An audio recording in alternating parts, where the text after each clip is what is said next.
Good afternoon, everyone. I'm really happy to be here today, and it's my first time in India as well, and I just find it really amazing, like the place and the changes that in the progress of India. Just me arriving at the airport, I was just, wow, is this Terminal 2, you know? It's the progress and the social progress of the country as well. So I'm very honored to be here today to talk about the topic on corporate social responsibility. How far should we do? In the scheme of the company's agenda? How far can we push CSR in the minds of all the business-minded management executives? So I wanted to give a little bit of background about myself to give you an understanding of how my perspective of this topic.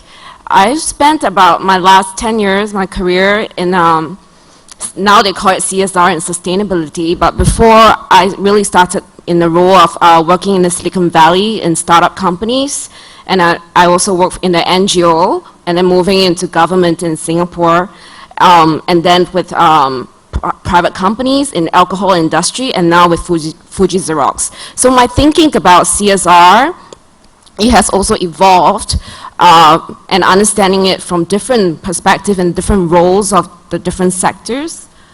So one of the questions that I had in mind is that when we think about how far should CSR go in a company, is it a question about balance?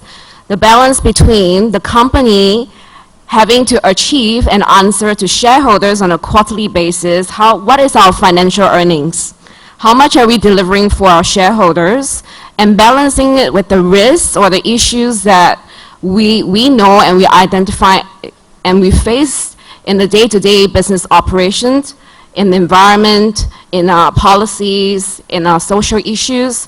Is that the question that we should ask? Is it about balance? Or is it about a company having to find a fit? Earlier on the earlier panel spoke about the future, the practices, sustainable practices of the future. So we hear from Airport, we hear from Lockheed Martin, you know, what's their perspective? And there's one thing that I really can't agree more on, is about how do you then first define who are your stakeholders? What are their issues, and what is the process and the system each company develop to map out the issues? Because the issues can be 50, 70, 100, it can be new issues every other week.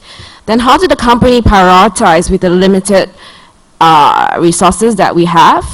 And in view of when the economic outlook is being revised downwards, and then the company says, yes, we need to, I'm sure many people on the floor here might find similar situation as myself, that once a company review the business outlook and say, okay, it doesn't seem very optimistic, so we need to reduce our budget. Then what about CSR? Should we stop doing CSR activities because companies may not be able to achieve our financial earnings? So with that, I just want to give the example at Fuji Xerox right now. How do we find the answers to how far CSR should go in a company? Is to first do a deep dive into the entire business value chain. So when we look at a product, just imagine this pen that I have in my hand. It's the multi-function printer that you have in your office that helps you to photocopy, scan, or email to your colleagues.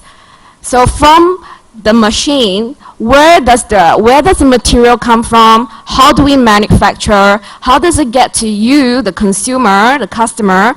And at the end of the day, after a year, 2 years, 5 years, when the machine you need to upgrade, it doesn't work so well anymore, how do you dispose the machine? Do you just dump it out of the window? So this like that, in this journey that I have just explained, you can just imagine how much of the environmental, social, and even business issues that arise from this value chain journey. So we know product is a key core business for Fuji Xerox, and what the company did 10 years ago, this was not mandatory by the government, but they realized that this is the responsibility of the company, so they decided to set a target. what is the recycling rate of our products, we will first provide the service to our customer and tell them that we can help you save time and money by collecting the machines that you don't want to use anymore.